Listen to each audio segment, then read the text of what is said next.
I'm Natalie Bogwalker, and this is another foundational class for our garden series. And we're going to talk about tools. So I'm going to cover the basic tools that you really need to have in order to get started. And then Chloe is going to cover the tools that are really nice to have in order to garden. So the very first tool that you are going to need is your hands. So there is, and really you could garden with just your hands. These basic tools will make it a lot easier, but you could garden with just your hands. Your hands are able to pull weeds. Your hands are able to plant seeds. Your hands can hug people. Your hands can harvest fruit. Your hands do probably 90% of the work. Well, depending, probably between 50 and 90% of the work that a gardener needs to do. And so you need to make sure to take care of your hands.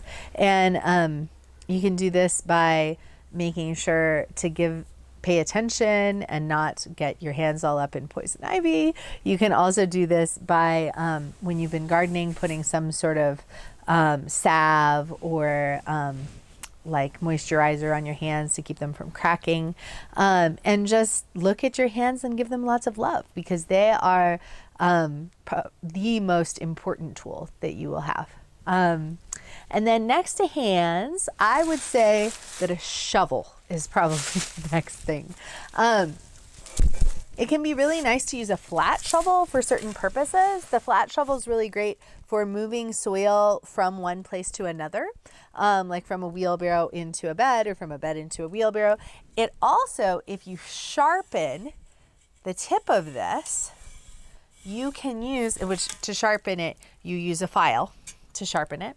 And then you can actually skim the surface of the soil. So it needs to be relatively sharp to be able to do this. And I'm skimming these weeds, and this is really nice. This is like way easier to reach with a shovel than it would be to reach with a hoe. And I'm doing this for these weeds are mostly chickweed. And so I'm not really worried about the seeds getting redistributed into the bed. So that's something I really like about a flat shovel, if you happen to have one. If you don't, or in addition to it, this can be a really awesome tool. A couple different shovels. So this is a shovel that I picked up at a flea market, and it has really nice old steel for the shovel head. And then this is this amazing shovel that's relatively lightweight, but it has a metal handle. And this shovel was close to $100, whereas this shovel was like $5, and they both work pretty identically, but this will last for probably longer than this one. At least the handle will. Replacing handles can be done, but it's kind of a pain in the butt. And so there's also another type of shovel that's all steel and black. And I have some of those, and those are $20, but they weigh about 3 times as much as this one. So there's like pros and cons to all of these different tools. And both of these shovels are used for digging, as opposed to that flat shovel that we saw, which is used for skimming. And so with this, you're going to use your foot to get into the bed and dig like that. And then, and some people don't need their foot, some people might just shove it into the ground. One thing that's really important as far as ergonomics with tool use is that you want to use one hand, use it with one side dominant, and then switch and use the other side dominant, especially if you're doing a lot of repetitive work, because otherwise your back can get really, really sore. So those are 2 kinds of shovels. I think Chloe's going to show you more. The hard rake is also an incredibly useful tool. It's used in order to flatten out a seed bed.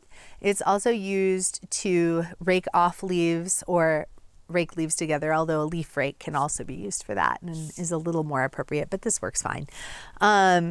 And I use it sometimes also when I'm weeding, when I'm thinning. So I might thin carrots with a rake if I'm growing a really long row of carrots. So the rake I will use with the tines down first if I'm flattening a bed, and then I'll use the back side of the rake to make it ultra smooth. So yeah, the rake, pretty essential. Very, very helpful. But you can also just use your arms and your hands to do the same thing that a rake does if you're working with a small space. So this is my favorite hoe. So this is made by a company called Rogue, and they take old plows and discs and they turn them into, which have really good metal, and they turn them into hoes. And this is my favorite hoe.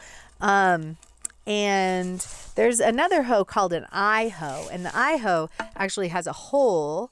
It's more primitive. It has a hole in the middle of this piece, and then the wooden handle comes through there. And so that's also called a peasant hoe. And that's a hoe design which is very simple, and you can create that really, really simply blacksmithing. Whereas this one, this collar is welded onto the hoe itself.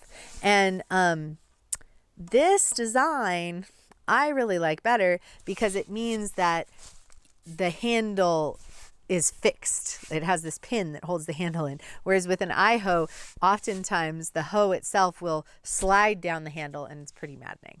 So yeah, so this is a Rogue hoe. I really like it. It's way better than the conventional hoe that you find at a hardware store. This will work, and I had a hoe like this for many years, and this is probably the hoe that most of you have because it's the one that's the easiest to get. But it is about 3 times easier, I think. It takes about 1/3 the energy to use this hoe versus using this whole hoe when you are using it to dig up tufts of grass or weeds and stuff like that.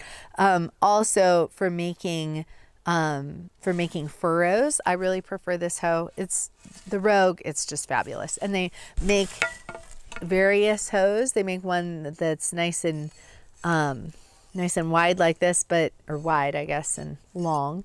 But they also make one that's narrower. And the one that's narrower, I find, is a little bit better for making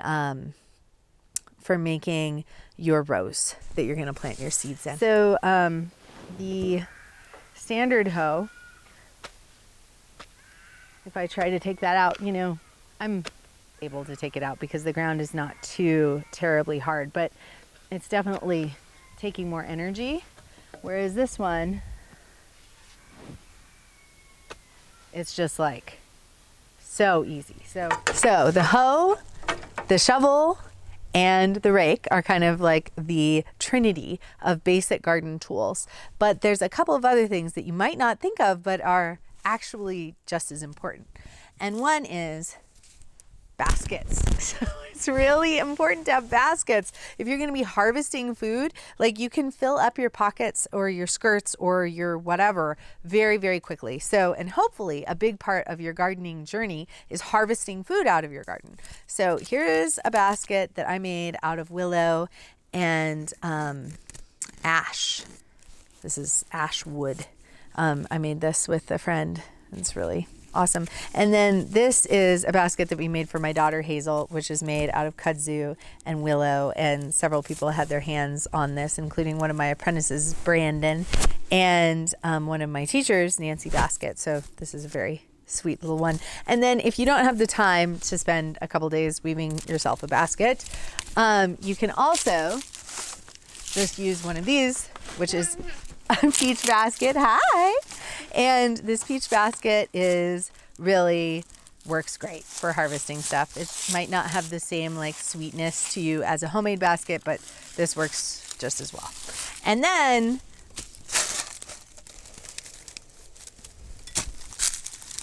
pruners. So pruners are a really important tool, very basic tool for cutting things.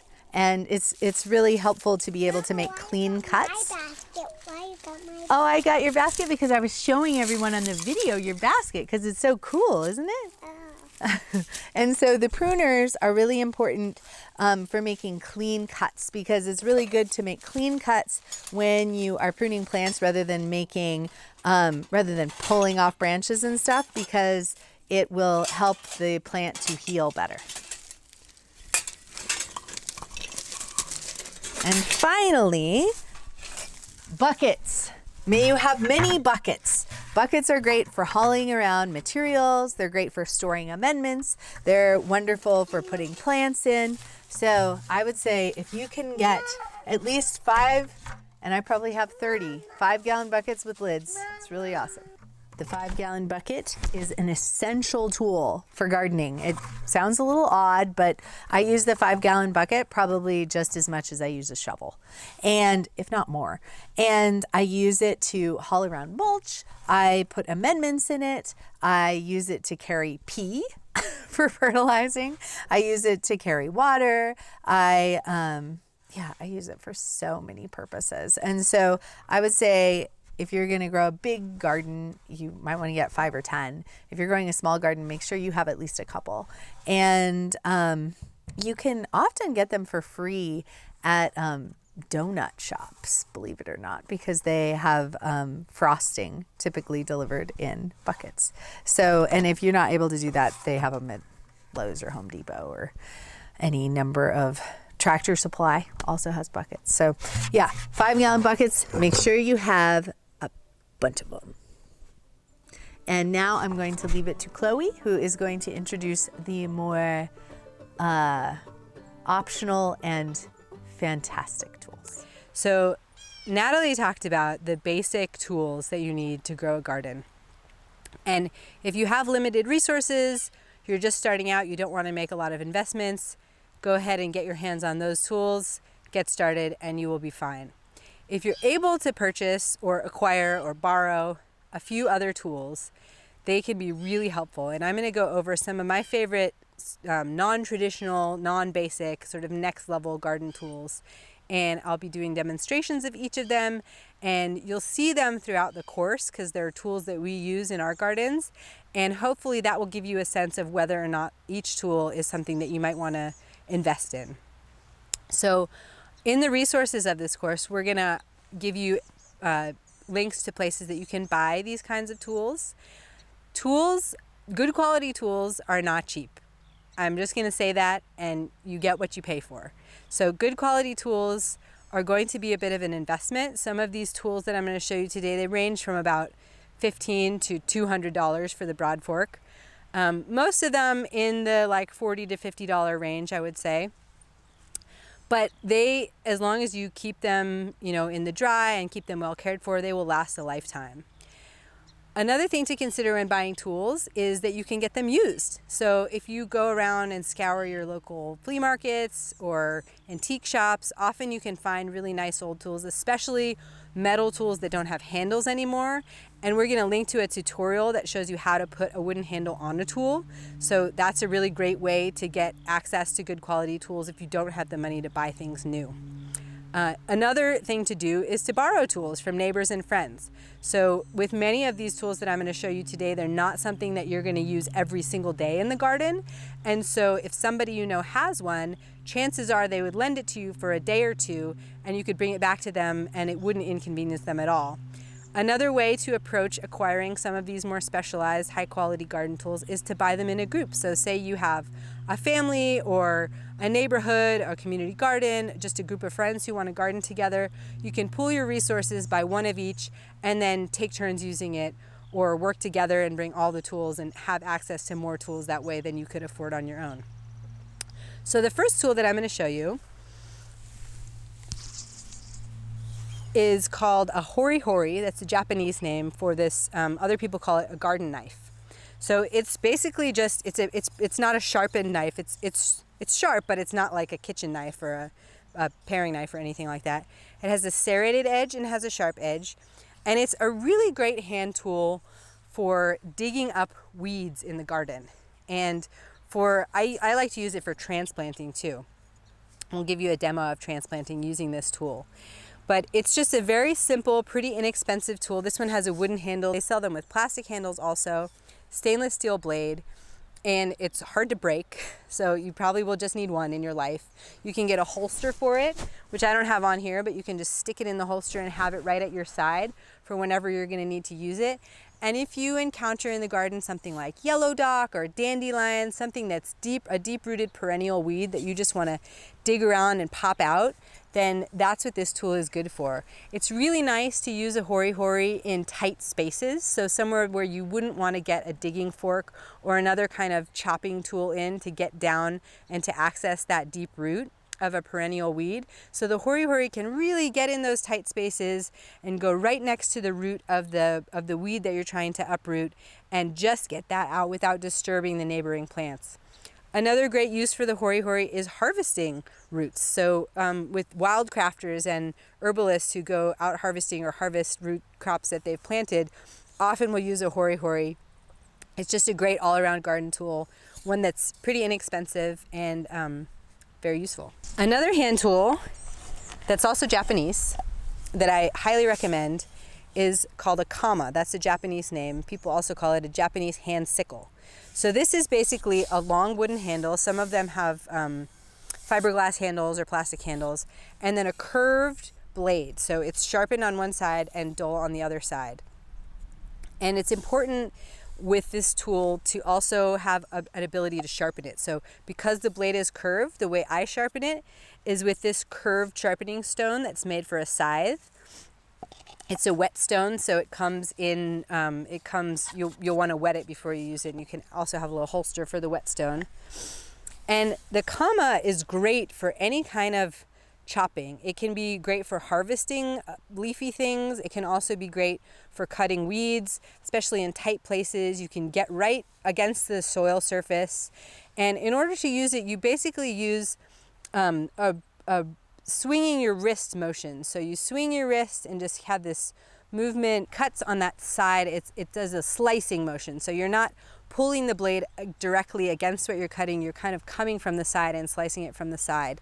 And the kama is something that I use almost every day in the growing season because it's just really lightweight and it's so versatile. So you can do things like cut comfrey that's growing at the base of a fruit tree so that you can mulch the fruit tree with those nutritious comfrey leaves. You can weed around small plants without having the danger of cutting them.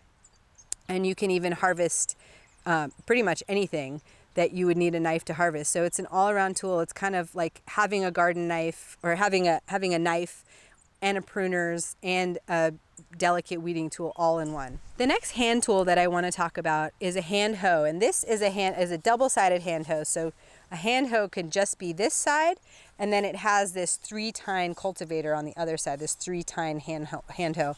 I like this one a lot that has both because I have 2 tools in one basically, and since it's such a lightweight hand tool, it's not that big of a deal to carry the weight of this blade. If this were a longer, bigger tool, it would be quite heavy with these 2 sides, but since it's a small hand tool, it's not that big of a deal.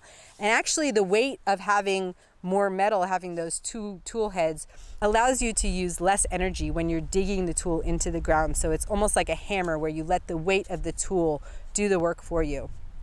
And this tool is great for transplanting. I use it and the hori-hori for transplanting. And it's also great for uprooting deep-rooted weeds and just weeding in general. You can use the 3-tined side to loosen the soil around a deep root of a weed that you want to get out, like a deep-rooted weed such as dandelion or yellow dock. And then you can use the blade side to actually chop the root off if you can't get all the way down to remove the root entirely.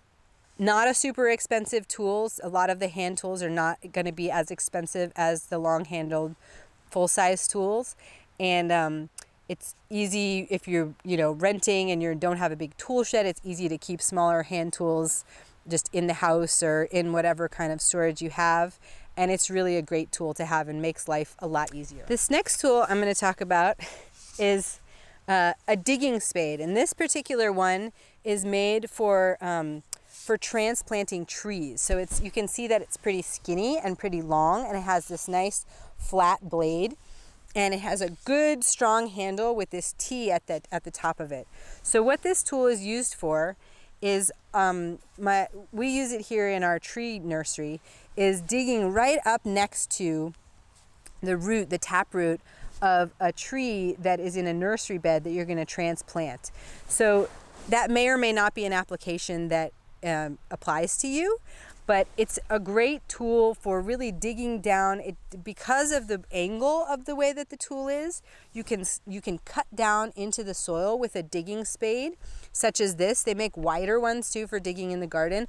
A lot easier than using a traditional shovel, which has more of a curve between the handle and the actual tool itself. And so you can get a lot more power. You can actually stand on top of this tool and get a lot more power with a digging spade than you can with a traditional shovel.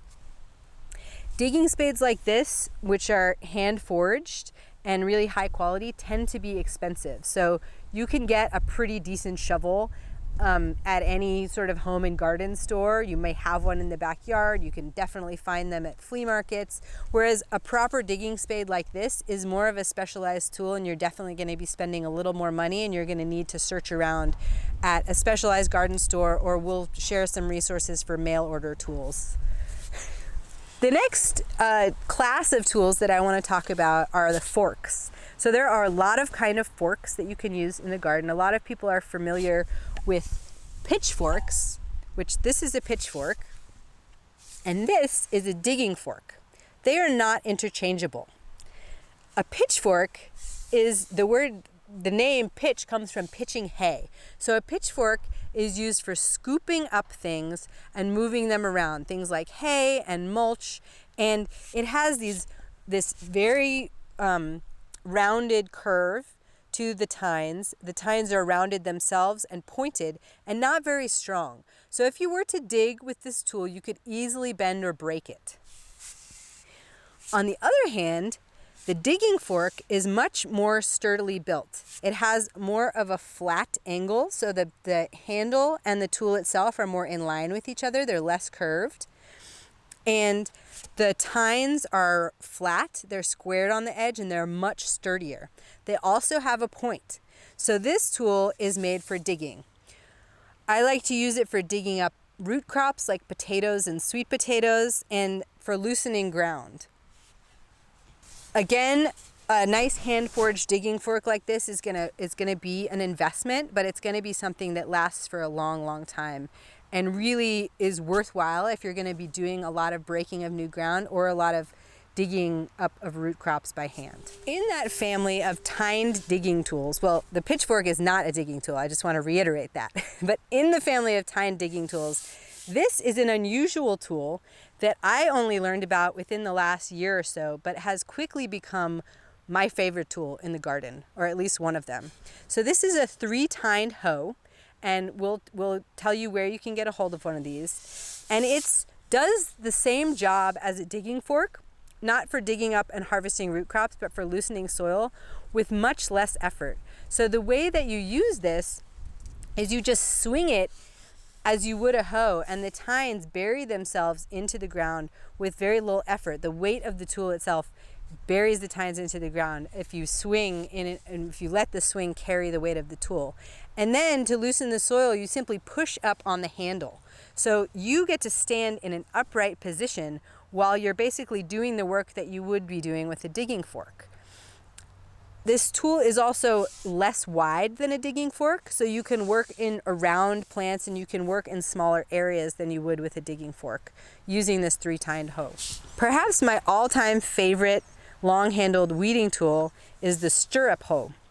I was introduced to this tool in California, where I used to live, as the hula hoe, which I think because it's round, it kind of shaped like a hula hoop. I'm not quite sure, but it looks like a stirrup or maybe like a hula hoop. And the way that you use this tool, it's mounted with a toggle on the long handle, and it's a very thin piece of metal that's actually a blade, and it's helpful to sharpen this blade from time to time so that so you can cut through the earth and cut through the roots of plants really easily. So with this tool, you stand in an upright position and you hold it in the same way that you would hold a broom. So you can stand with your feet firmly on the ground, stand upright in a comfortable position with your back, and just scrape the soil back and forth with the blade as it toggles. And what this does is it cuts into the soil just not very much, maybe like a 1/2 inch, and it cuts and disrupts the roots of small weeds. So this is a great tool to use when in a freshly planted bed where little baby weeds have just germinated, because you can basically just, another name for this hoe is a scuffle hoe. So you basically scuffle around and uproot and disturb those weeds enough that then they'll get dried out and they'll die. So you don't have to be on hands and knees. You don't have to pull up individual weeds. You can just work this back and forth from a nice upright position and weed a pretty large area in a pretty short amount of time. Another tool that's worth mentioning is the broad fork. Some people really love using these tools for breaking ground. They can deeply aerate soil that's dense and compacted. I don't personally, I borrowed this from a friend to be able to show you because I don't personally use one. This is a much more expensive tool. A broad fork can cost you in the range of $200. This one is all metal and pretty heavy. But an advantage of the broad fork is that you can basically stand upright and dig the teeth down into the soil, and then you can use your body weight to stand right on top of it to work the teeth down into the soil, and then also while standing upright, pull back on the tool so that it pushes up with the soil, pushes up the soil, and both aerates and uproots weeds in that area. Some people swear by broad forks, so if you have access to one or you feel intrigued by this tool, then I encourage you to try it. But like I said, for me, it hasn't played a role in my gardening experience. Two other really useful tools that take up a bit of space are a wheelbarrow and a garden cart. So both of these tools are used for moving stuff around, which is a really important thing to do in any garden. Even small gardens, you're going to be moving stuff around a lot. If you have an extremely small garden, you can probably do without either of these and just use buckets or baskets or tarps even to carry things around and move them around. But if you have any amount of distance that you're going to be carrying things like mulch, things like amendments, things like potting mix, even seedlings, if you're going to be carrying them from your car or your house or your greenhouse out to your garden, both of these tools can be really helpful. So the wheelbarrow you're probably familiar with. It's a pretty common tool. It's something that you may have already used. And an advantage of the wheelbarrow is you can really maneuver it. So it just has one wheel. They do sell wheelbarrows with two wheels, and I would not recommend them. If you're going to get a wider, more stable two-wheeled cart, I would encourage you to look into a garden cart instead. So a traditional wheelbarrow just has one wheel in the front, and you can really maneuver it around tight spaces. And the wheelbarrow is made to dump out the front. So it has a curved bottom, and you can load it up and then dump out the front. The garden cart is awesome because it's so stable. It can basically be a workstation along with a cart. It's like a flat area. You can put, I've potted up plants by putting just a board across the top of it and then putting them down below to be in the shade of that. You can transport things that want to sit more flat in a garden cart. So that's great. We move around potted plants in the nursery with the garden cart. Also, you can fit a lot more in the garden cart. The one that you see here is a narrower one, and we have one that's twice as wide that we use to haul food to animals and haul mulch and manure. So a garden cart is going to be quite a bit more expensive than a wheelbarrow, but the one that you see here I've had for 7 years, and it's in great shape. I've had to, repair an inner tube with the tire every once in a while, or sometimes a nut will come off and I'll get a replacement for under $1 at a hardware store, but generally these things are really built to last. And another advantage of the garden cart is that you can push it with two hands, or you can pull it with one hand. So with the wheelbarrow, you really need to be maneuvering it with your two hands. You're balancing it with your body, whereas the garden cart balances itself because it has these two wheels. So you can haul it up a hill with one hand, you can push it in front of you, and both of these tools are wonderful for giving children rides around the garden.